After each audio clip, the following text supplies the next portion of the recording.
നരേന്ദ്രമോദിയുടെ ജന്മദിനത്തിൽ തന്നെയാണ് മൂന്നാം നരേന്ദ്രമോദി സർക്കാർ 100 ദിവസം പൂർത്തിയാക്കിയിരിക്കുന്നതും. മൂന്നാം ഊഴത്തിൽ 100 ദിവസം പിന്നിടുമ്പോൾ സർക്കാരിന്റെ നേട്ടങ്ങളും കോട്ടങ്ങളും നമുക്കൊന്ന് വിലയിരുത്താം.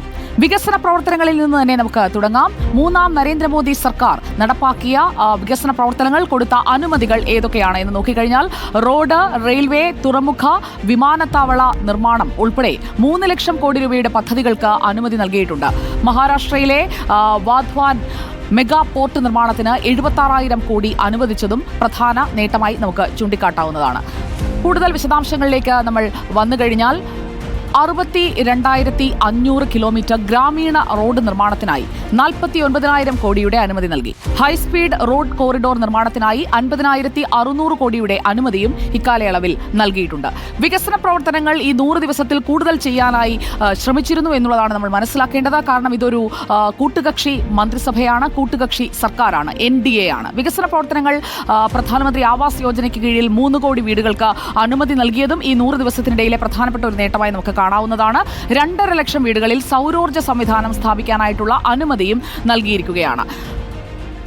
കാർഷിക മേഖല നമുക്കൊന്ന് എടുത്തു നോക്കാം. കാർഷിക മേഖലയിൽ കാര്യമായി ഇടപെടാൻ ശ്രമിച്ചിട്ടുണ്ട്. പ്രത്യേകിച്ചും കർഷക പ്രക്ഷോഭങ്ങളൊക്കെ ഉയർന്ന കാലയളവ് കൂടി പരിഗണിച്ചുകൊണ്ടാണ് ആദ്യ ദിവസങ്ങളിൽ തന്നെ അങ്ങനെയുള്ള കാര്യങ്ങളിൽ തീരുമാനമെടുത്തിരിക്കുന്നത്. പ്രധാനമന്ത്രി കിസാൻ സമ്മാൻ നിധിക്ക് 20,000 കോടി രൂപയാണ് നീക്കിവെച്ചത് ഇക്കഴിഞ്ഞ 100 ദിവസത്തിനിടയിൽ. ഖാരിഫ് വിളകളുടെ താങ്ങുവില കൂട്ടുന്നു. 12 കോടി കർഷകർക്ക് 2 ലക്ഷം കോടി രൂപയുടെ പ്രയോജനമുണ്ടായതായാണ് സർക്കാർ ഇപ്പോൾ അവകാശപ്പെടുന്നത്. കാർഷിക മേഖലയുടെ കാര്യത്തിൽ മറ്റു ചില മാറ്റങ്ങളും അല്ലെങ്കിൽ കൂടുതൽ പ്രഖ്യാപനങ്ങളും വന്നിട്ടുണ്ട്. അതുകൂടി നമുക്കൊന്ന് നോക്കാം. അതിൽ പ്രധാനപ്പെട്ടത് ഉള്ളിയുടെ കയറ്റുമതി ചുങ്കമാണ്. അത് 40% നിന്ന് 20% കുറച്ചു. ഉള്ളിയുടെ കയറ്റുമതി നിരോധിച്ചത് ലോക്സഭാ തെരഞ്ഞെടുപ്പിൽ മഹാരാഷ്ട്രയിൽ BJPക്ക് തിരിച്ചടിയായി എന്ന വിലയിരുത്തലിന്റെ അടിസ്ഥാനത്തിലാണ് ഈ തീരുമാനം എന്ന് വേണം മനസ്സിലാക്കാൻ. മറ്റൊരു പ്രധാനപ്പെട്ട പദ്ധതി ആയുഷ്മാൻ ഭാരത് ആണ്.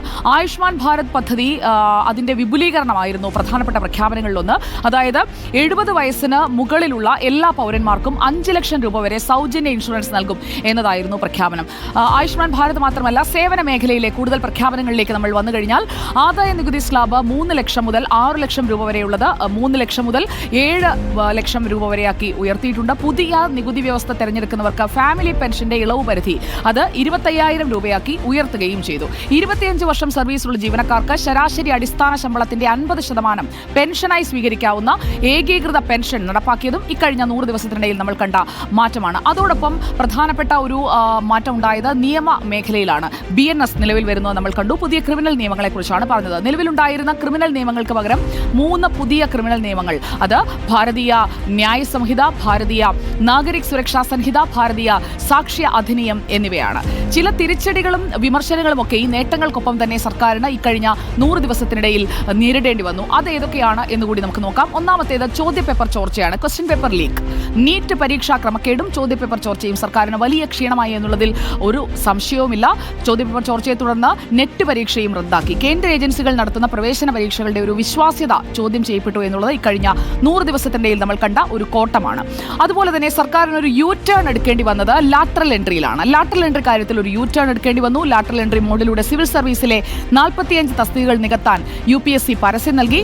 അത് സ്വകാര്യ മേഖലയിൽ ജോലി ചെയ്യുന്നവരെ ഉന്നത സിവിൽ സർവീസ് തസ്തികകളിലേക്ക് പരിഗണിക്കുന്നതിന് വേണ്ടിയായിരുന്നു.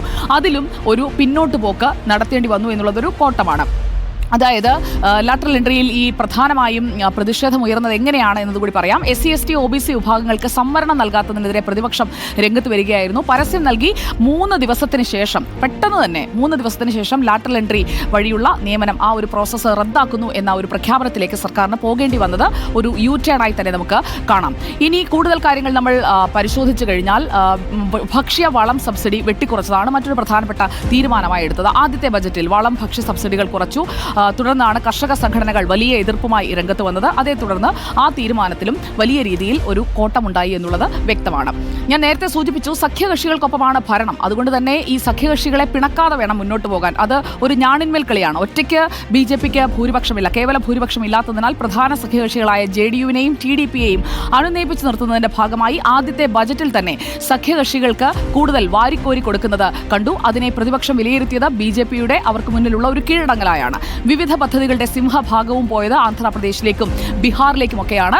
അതും വലിയ രീതിയിൽ ചർച്ചയായി. ഇതൊക്കെയാണ് മൂന്നാം നരേന്ദ്രമോദി സർക്കാർ 100 ദിവസം പൂർത്തിയാക്കുമ്പോൾ നേട്ടങ്ങൾ അനവധിയാണ്. അതോടൊപ്പം തന്നെ കോട്ടങ്ങളും ചർച്ചയായതാണ് ഈ കഴിഞ്ഞ 100 ദിവസങ്ങളിൽ നമ്മൾ കണ്ടത്. ഇതുപോലെ ഇഴകേറിയുള്ള വിശകലനങ്ങളും വാർത്തകളും ഇവിടെ മാത്രം. നമുക്ക് തുടരാം.